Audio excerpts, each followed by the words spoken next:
Today on Finding Common Ground, we're talking with Kathy Caruso, a real force to be reckoned with, an advocate that's well known in the Utica-Rome area. She's a mom who took the challenges her family was facing and turned them into opportunities.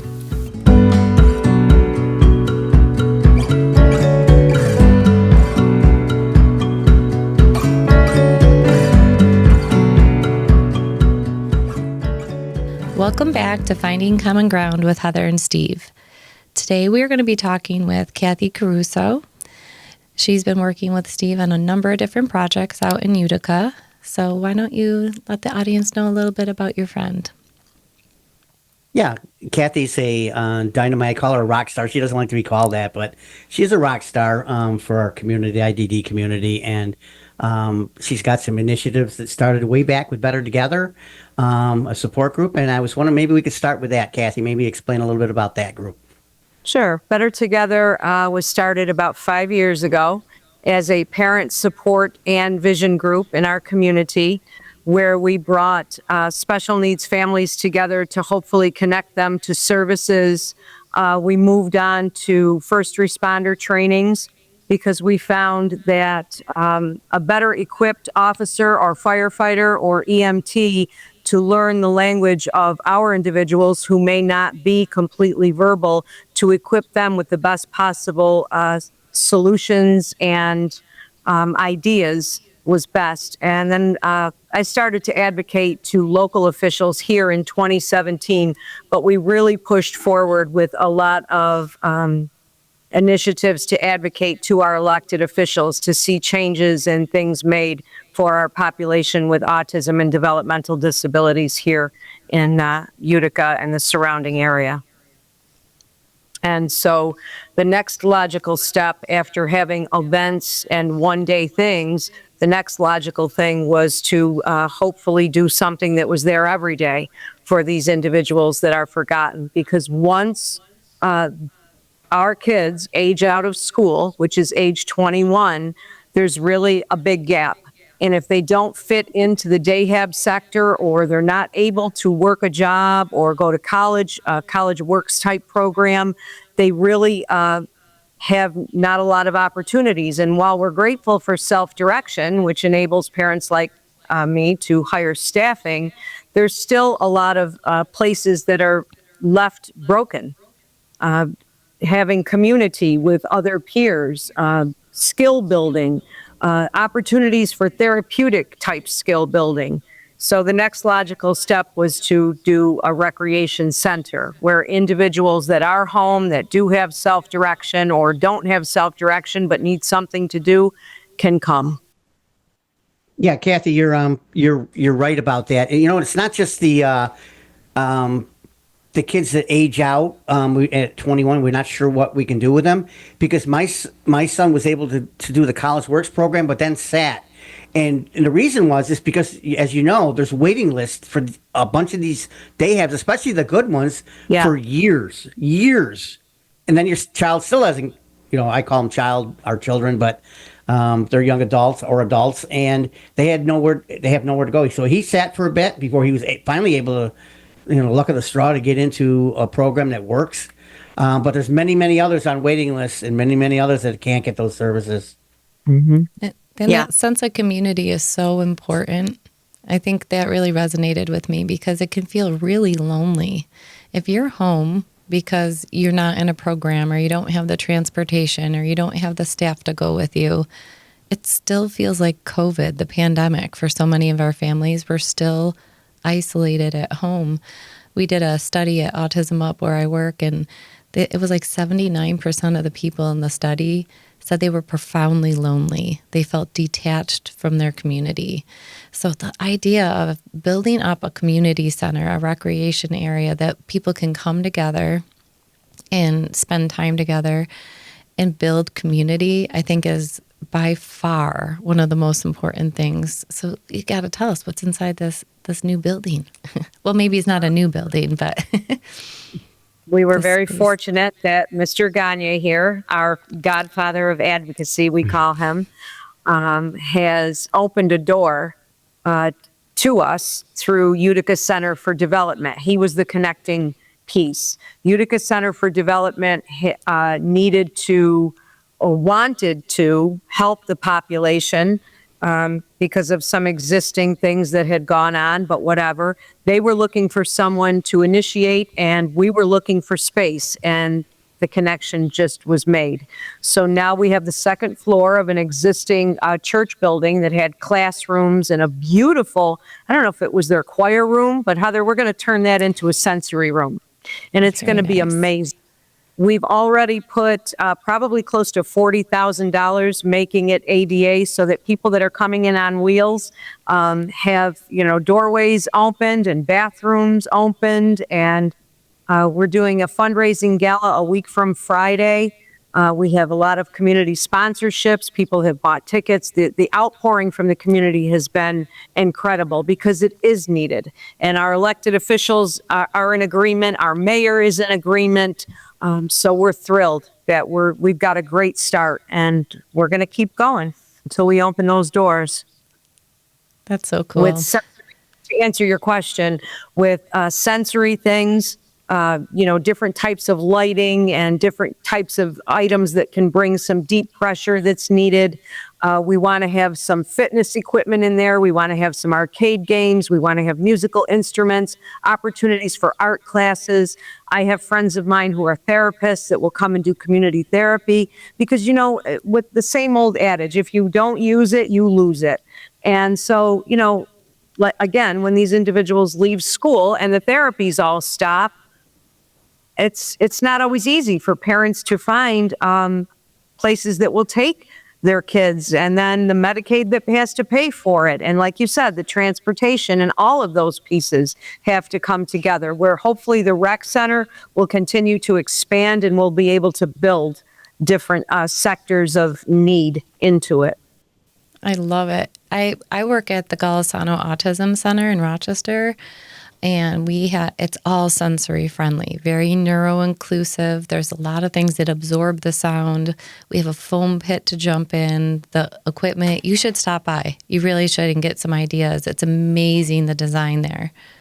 I have a friend who's a mom who moved to Rochester. And I was on the phone with her this week, and she invited me out to come and see Autism Up. And I actually mentioned you to her because she needs some help in some different areas. And I said, I don't know anybody there, but I know somebody there who knows a whole lot. So hopefully I can connect the two of you. And that's half the battle with families. And if you have a place where people can gather, that's going to happen so naturally. The mom next to you is going to say, my son used to do that, and this is what we did. Or we have a great, optometrist that my nonverbal son was able to go to and get the right pair of glasses, because those are the things that matter. And sometimes when a mom or a dad tells us their experience, we believe them more, right, than the experts or the professionals, because they live it, they get it. Well, that was the whole idea behind Better Together, to bring a parent support group, to bring support for parents so that we can share ideas. And things that we say in Better Together meetings are things we don't necessarily tell our friends that do not have somebody that they love with a disability. Things that might make someone's hair, not that our close friends don't know, but there's things we don't talk about. We need a safe space too, to come and to share and to talk and to share what worked and what didn't. And that's what Better Together was all about. And then we branched out from there into different things. So I'm glad you mentioned that, because I'm really hoping to get parent support. We need, no matter where we come from, if we've disagreed in the past, whatever, we need to come together and have solidarity and have agreement, or we're going to get stepped on. We can't be fighting each other and fight and advocating. We need to be one voice, and not one-sided political voice, if I may say that, but just one voice for our kids. I don't care. Agree more. I don't care if you're blue, red, purple.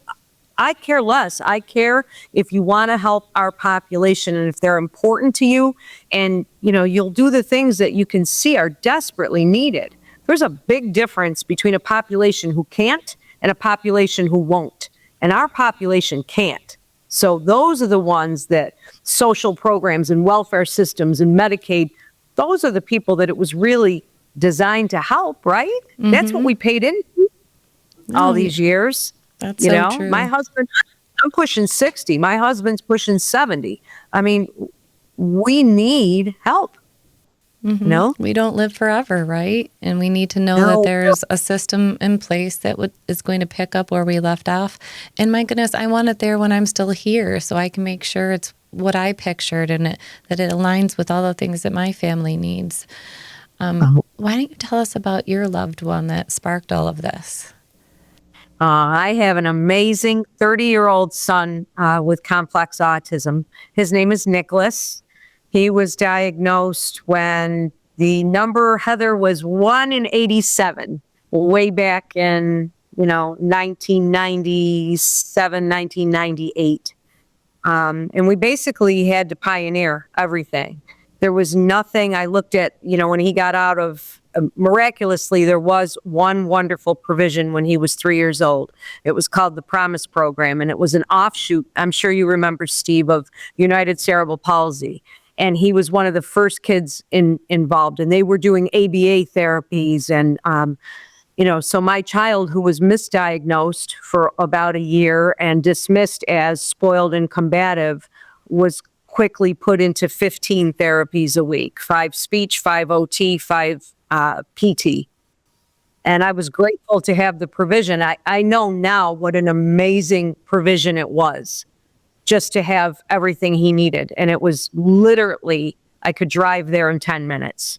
So that was good. And I could stay close and I could learn from the different therapists of, this was all new. My son was supposedly born neurotypical. He was thriving. And then about 18 months old, he started to drop off. He started to drop off in speech and language and, his pointing and his real, his ability to grasp and his ability to walk up and down stairs. It just all kind of went away. And I was told that he was spoiled and he didn't do those things because he didn't have to. And I knew I had to press in harder and I had to find some answers. So I was grateful to have that provision. But once he aged out of there at 5, typical even special education wasn't going to work. He didn't need to learn how to count pennies and nickels. And, he could identify his ABCs because he was saying them before he was 18 months old. But he had lost a great deal of his ability and his fine motor and his gross motor. So we had to build our way back up, and I had to fight my way through the school district and get a program. And for a while, BOCES opened a program. It was about 25 minutes from me. So I drove him every day, and it was him, his teacher, and his one-to-one. And, that just got old after a while. So I went back to our district and I said, there's a lot of kids coming up. Nick isn't the only one.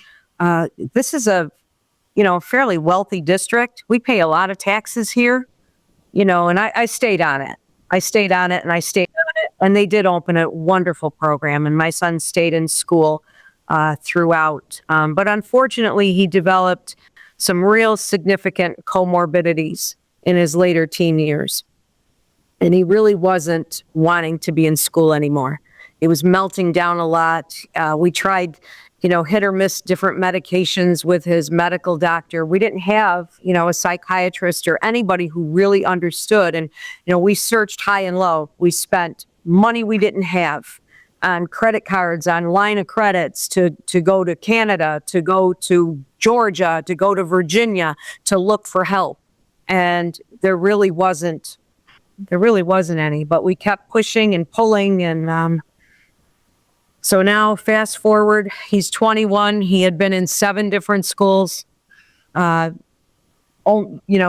of the natural progression of elementary and junior high, but also because these programs, like I said, he was pioneering. They weren't ready for kids with autism. They weren't ready for kids with elopement issues. They weren't ready for meltdowns and that type of thing. And then, of course, we had the parent sector that we were fighting. I want my child mainstreamed. You just want to hide our kids. No, I don't want to hide our kids. I want my son to get the education that he needs. And a typical classroom isn't it. That's not what's best for him. It's not about hiding. It's about getting the most of an education and learning and skill building and being around other people. He was an only child. My parents were aging. My sisters are a lot older than I am. They live out of town. So, we were pretty much alone. We needed our school and services. We didn't even know what services were until he was 16 years old. And I met a wonderful woman who was the CEO of a local ARC, and she said, "What are you doing?" I said, "I don't know what I'm doing. Nobody told me anything." And call it ignorant, call it whatever. I didn't know. We were doing everything ourselves for the first 16 years. So we finally got some respite. There was finally a little program through that agency called Teen Time where he could go and have some friends. And then I just started building things myself. I did another parent support group. I did a group at church. I did whatever I had to do to give my son a life. And that's what we built our life around. So now here he is, he's 30. He's been out of school almost 10 years. And so for almost 10 years, every day we look for meaningful opportunities. Every day we look for something that's purposeful, that's skill building, so he doesn't just sit and exist. I mean, I'm a decent mother, but I can't keep him going 7 days a week. My husband, like I said, he's pushing 70. He's still working because with one income, that's what you do. You work until you work. The state helps, but it's not everything we need. So that's what we have. One of the things you said really stood out to me because sometimes we advocate so loudly that we're drowning out the other parents that have different needs than us. And we really have to ask for a continuum of choices. Because my daughter too would be completely overwhelmed if her whole entire school day was mainstreamed. The bell's ringing, she's in the hallway with all the people, then she's sitting in classes. It would be too much for her to manage and still be able to learn, right? What she would be doing all day is coping with the stimuli rather than learning something. So she has elected to take a history class this year. She actually had to advocate pretty hard, and they put her in a 12-on-1 history class. So most of her career, she's only been with a few kids. And now she's in this classroom with at least 12. And it's a lot, but it's so important for her self-esteem. But she had to be ready, and she had to ask for it. And she can't do it every period, right? We have to meet people where they're at and honor and respect it and not make parents feel guilty. I can't tell you how many times I feel such guilt because I didn't take the tour of the transition programs again, or I missed the parent teacher something, at the school. And I think I have 4 kids, right? And they all have different things going on in their lives. And I'm trying. And it would help so much, for professionals just to look at us and say, I can tell you're trying, or I value what you're doing because you're trying so hard, because it's so easy to feel like we're not hitting the right marks or we made the wrong turn somewhere. And we're so desperate to fix it and to find the solutions that sometimes we don't give ourselves a pat on the back. You've accomplished so much. And what Steve and you have teamed up and done together, I want our audience to listen to that. You can find someone in your community that you connect with. You can figure out a way to bring different agencies together. And you can go talk to the politicians and the policymakers. They're people, right? And when you just start thinking, those are just other people in my community, it doesn't make it so scary. We've tried, Heather. We truly have tried to give many parents a voice. In all of our advocacies, we've invited parents to speak. My needs are not your needs. Your needs are not, we all do have different needs. But if we show the solidarity of each other and being a community that truly can be better together, then, we've done our job.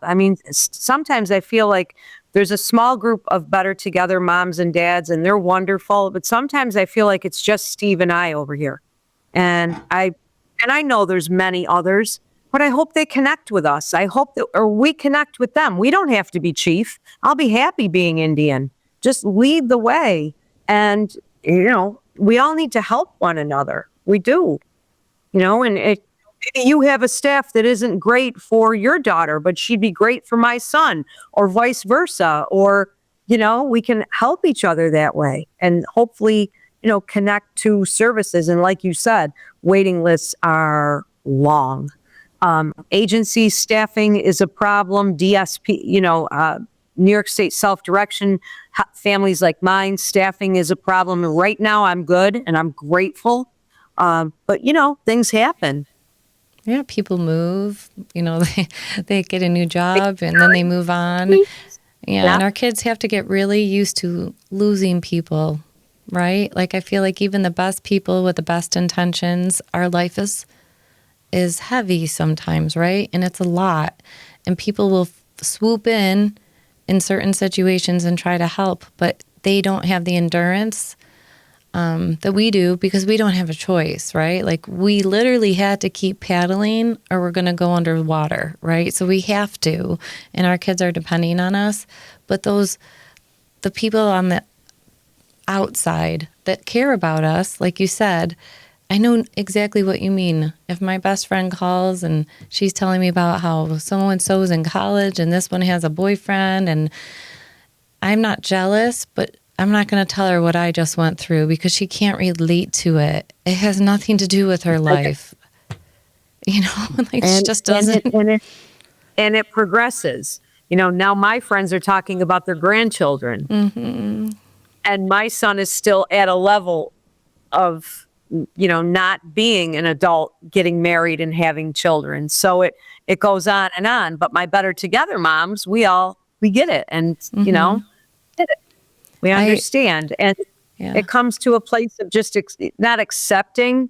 You pray, you believe, you trust, you keep walking. And you just, every day, you take one day at a time. Like today, I was grateful my son went ice skating. So he had a great opportunity with his DSP to go do that. What's tomorrow look like? I don't know. We'll try to find something else. And in the winter, it's incredibly hard because there's no trail walking. There's not when it's 12 degrees, So that's why the rec center. Yeah, I was going to say, this rec center is going to be perfect then. Because if they miss Monday, if they're not having a great day Monday, if Monday's not a good day for them, then it'll be open Tuesday. A lot of things for special needs individuals and adults. It's a certain day and a certain time. And if you miss it, you miss it. Mm-hmm. That's why I want the rec center open. I'm hoping for a lot of volunteers, and we can afford some staffing at least 4 days a week. So that if you can't make it Monday, maybe Thursday will be your thing, and you can come out. And are we going to be perfect? No, because we're just human beings, but we welcome ideas and concepts. And I want to visit Autism Up. I'll be sure to let you know if I'm coming. I want to see other programs. I want to see what works, what doesn't. I've already gotten a lot of criticism. Well, aren't you going to do this? Well, aren't you going to do that? Well, no, but why don't you come and help? Right. And that's the thing. Each person can bring in their passion. Yeah. Right. Kathy, you're right about the look. There's a lot of great nonprofits in our area. I'm sure there is in Rochester. Unfortunately, like you said, they're pigeonholed into certain days and certain times. And like, even if I wanted to bring my son, like after his program, I couldn't bring him because they have such strict things. He has to be there every day. There's times I can't bring him every day. Right. And I hear this all the time in a place like Better Together Rec Center, without those restrictions, without all that bureaucracy stuff.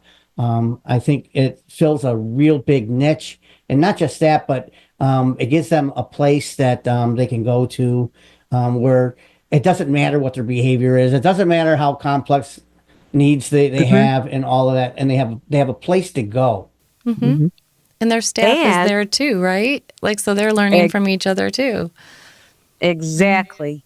And it's not a place of double dipping, because I've looked for opportunities for years for my son and said, well, why can't he just join in here and he can bring his own staff? Oh, no, we can't do that. That's double dipping.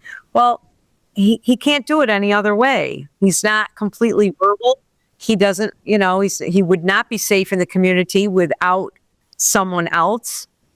He's vulnerable. He's not fully verbal. He needs to have, so that's the beautiful thing about the rec center. Come with your staff and, or a loved one. It's not a drop-off center. I do want to emphasize that. It's not going to be a drop-off center. We're not at the point of being a respite center. This is a place to come with your loved one, your sibling, your DSP, somebody who loves you or cares for your safety and can sign a waiver. And the advocacy piece to that, when my daughter had a service dog, people would give us crap, right? We'd go to a public place and they would act like the dog couldn't come in and we'd have to re-educate people. But we did get to a place where people are like, the dog supports Devin. She's the handler and she needs this because it's her accommodation. Why don't staff, like a caregiver, a DSP, a direct support professional, why does society not realize that's what that person needs to go to the YMCA and take the swimming class? Like, why are we still fighting about it? We're not even asking people to pay for something extra. We're just asking for our kids to be included with the accommodation and the support they need to make it work for them. And I know that's the big dream goal, right? Like, that's the big picture one. But the rec center makes people confident. You start to build the skills and the relationships and the friendships. And maybe you go with another mom and another family and you say, we're going to go to that store together, or we're going to try that movie theater together. And then you're not doing it alone. And that in itself, brings power to each other. Yes. Yes, that's perfect. That is perfect. Why doesn't society accept that? That some people have DSPs with them, direct support professionals, and they need them. You wouldn't take away their wheelchair and say, I'm sorry, you have to walk, or, you can't use that cane even though you're blind. We don't do that to people. We don't take away the thing they need to do the things they want to do. So I'm so grateful for this. I know that this might air either right before the gala, which is on January 24th, or after. But why don't you tell, you and Steve, tell the audience a little bit about that event, because it's so special. It's like a culmination of so many things and the community coming together. I wanted to go back one thing you said, Kathy. When I first got a chance to meet you, I get a chance to observe, and the first time I met Nick is blessed to have you. I wish a lot of children with special needs had somebody as dedicated to them as you are to Nick. I've seen it. Nick is blessed to have you as his mom. So kudos for that. I'm blessed to have him. Right. And as far as the rec center, like I said, look, all the agencies have they do little kinds of rec. They haven't fit Nick. They haven't fit my son, Dustin. No. For a variety of reasons. So it tells you that they can all exist, and so can we. And we can fill in that need that somebody else might not be filling, and that's okay. And if they do fill it, if there's more in the city, then great. Then they have options. Right. I wouldn't want to have just one, restaurant to pick if I wanted to go out to eat. If this gives them more options, it's another choice.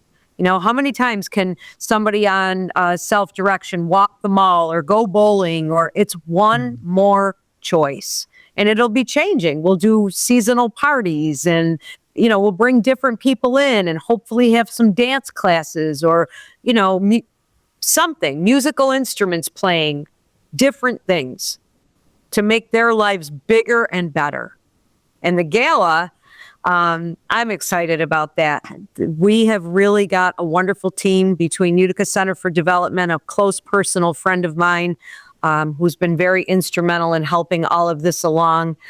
We've gathered some of our area's best restaurants, and we asked them to sponsor a chef's table. So we have 5 different restaurants coming from Utica and the surrounding area, all to present pasta and salads and vegetables and different wonderful things. And then we have a guest chef coming from New York City who recently just beat Bobby Flay. He happens to be my nephew. He's from Rochester. He grew up in Rochester. His mother was a Monroe County probation officer. And so that's where they started. But he's coming, and he's going to be doing our carving station and some different meat and fish choices. So we're happy about that. And we have Flame a band from Arc Lexington coming from Gloversville, and all the members have a developmental disability. They're incredible. They have played in Cambodia, they've played in Greece, they've played all over the world. So we're pumped and excited to have them. Utica is famous for pastries. We're going to have a whole lot of them. We're going to have dancing. We're going to thank all of our sponsors. We raised a great amount of money in a short amount of time, and I'm grateful. But it's going to take more to keep, because we haven't filled the rec center yet with all of the equipments and the different things. But we're excited. We're excited to come together and to have the community, and our elected officials have all said they're at least going to stop by, because we want to keep putting the population in the forefront to say, here we are, and these are the things that we need, and we're grateful to have that support. So, and hopefully there will be many offshoots, and there will be many people doing what we're doing and opening different opportunities and initiatives that are not just set on a day and time, but, you know, when the individual can come. So I wish you could come out, Heather. It's going to be a great night. Oh, Go ahead, that's Heather. the plan. That's the plan. Yeah, I plan on being planning there on it. for sure. Oh, good. Yeah. Oh, good. Yeah. You're going to bring your daughter? It will just be me and my husband, because she would not love Because you need it. a night She out. doesn't, and she doesn't love big crowds, but maybe my husband doesn't either. But he's still coming. I will have a room. I will have a room upstairs. If any of our individuals that are coming are feeling a little too much, they can get away with their I person. love that. That's Well, great. yeah, we always built those accommodations in because, you know, I don't know how much loud sound my son will be able to tolerate that night. I don't know if all the food smells bother him. I don't know where his sensory will be at that time. I'm hoping and praying that he just realizes that this is all for his population and for him, and that he has a great time, you know? Yeah. Yeah. And if it doesn't happen that night where he doesn't feel it, he's going to. He will another night. Yeah, exactly. And that's the thing with our kids. Sometimes, and I think for all the parents listening, just think about that. You know, sometimes it takes 3 or 4 times going somewhere before Devin feels really comfortable. You know, she has motor delays and vision issues, and she's kind of like mapping things out and figuring out where those little safe places are where she can decompress and regroup. And I'm like that. Yeah, that's good. Yeah. I am. So when I want the audience to think about all the empty buildings and plazas and, you know, stores that gone out of business, and all of those are opportunities. The towns in your village and, you know, wherever you're living, they don't want them to be sitting there empty, right? They want them to be something that's useful. And there are chances to buy things for like pennies on the dollar right now because so much space is vacant. So, you know, go out and explore your own communities. See what opportunities are just waiting for someone to, you know, uncover them. And when we take next steps and we think about housing for people with developmental disabilities, we're going to have to get super creative. And you guys have already like really started the ball rolling in the center of the state. You've given everybody a lot of ideas and the power of community. You know, bringing in veterans and then maybe bring in the Office for Aging. You know, there's all these different buckets of funding, right? These funding streams. And so often they just stay separate. We never mix them together. We never blend them. And when you think about somebody who's elderly or maybe somebody who's come back from, you know, a tour of duty and they have, you know, a different physical limitation or challenge, sometimes our kids in those two groups need the same things, or they need each other. They need a grandma who will sit with them, or they need a grandchild who will go get the mail. And we can just be that for each other if we allow it and we bring people together. And that's the other beautiful thing about this. This isn't, you know, just driven by people with autism or people with cerebral palsy or, you know, people who are in Iraq, you know, because we're so segregated. We segregate ourselves a lot of times in society. And this is about bringing people together, but honoring the differences we have and embracing them and respecting them. So I think it's going to be a nice, safe place, but just it's also this possibility for more Like, because once the community sees that that works, then the funders come in and the developers come in and they say, okay, next steps. You guys showed us you have it, and you persevered, you did it. So I can't wait to see what unfolds after this, because it's always a ripple. I'm all in favor of intentional communities of people living together, like you said, that can help one another. When my son lost my parents, he lost a big part of his world. They've both been gone. My mother from 17, my father in 19.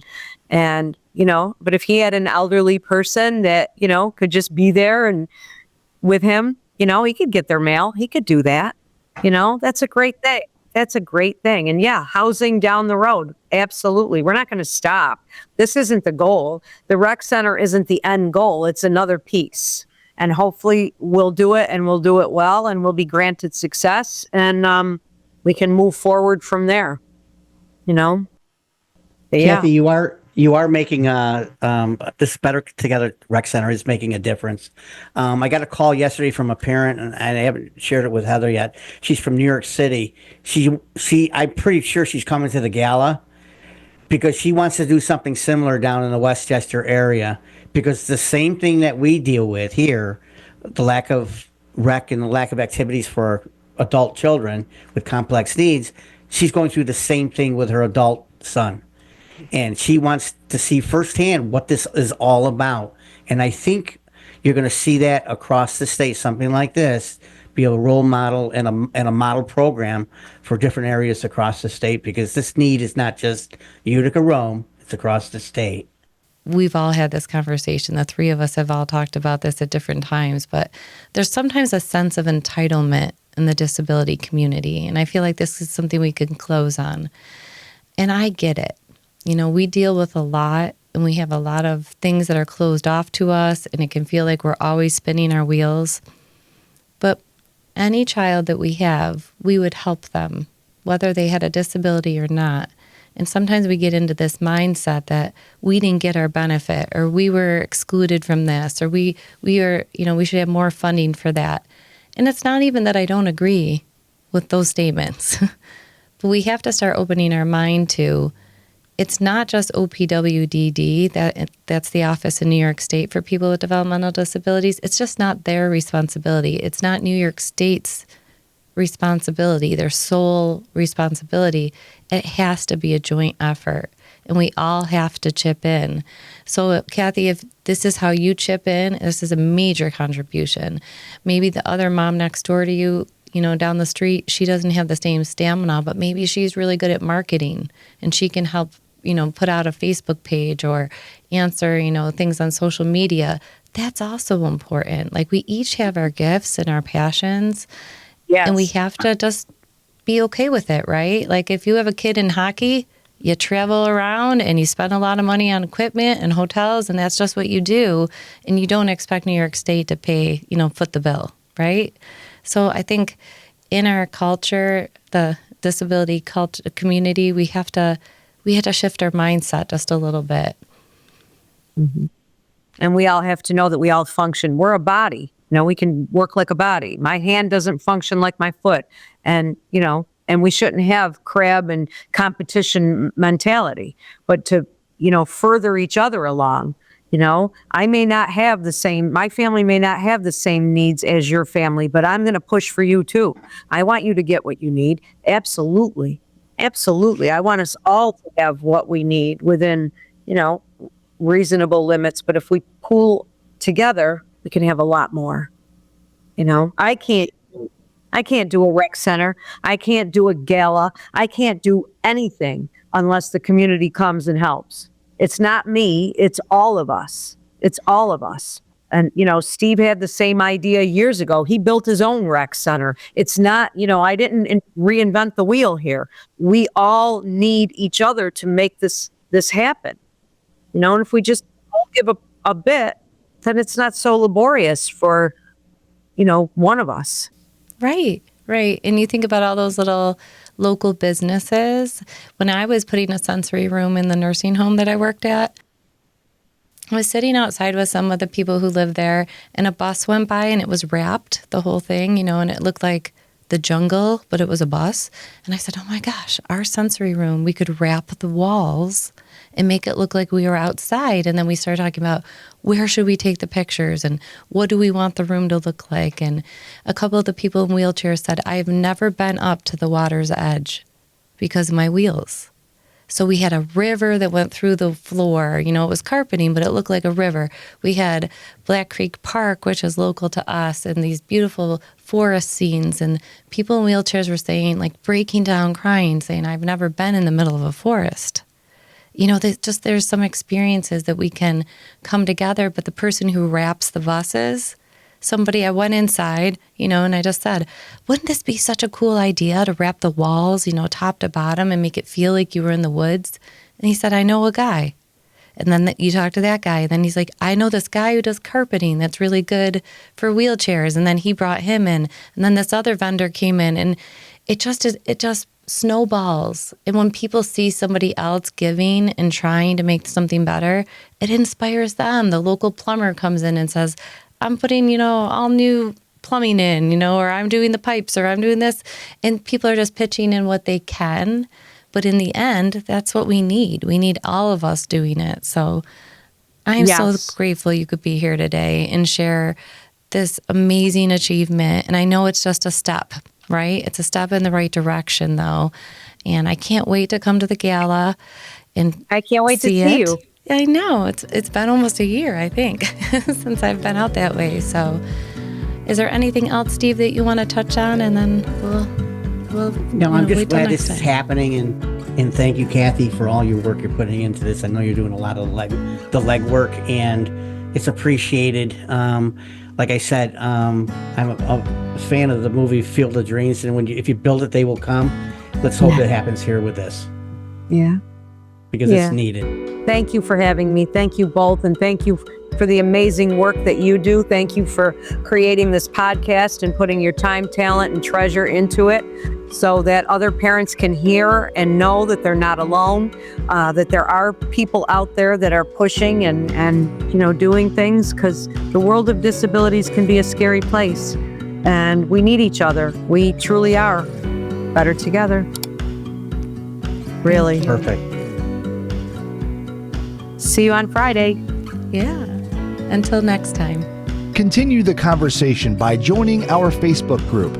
If you're a fan of the show, please join our supporters club.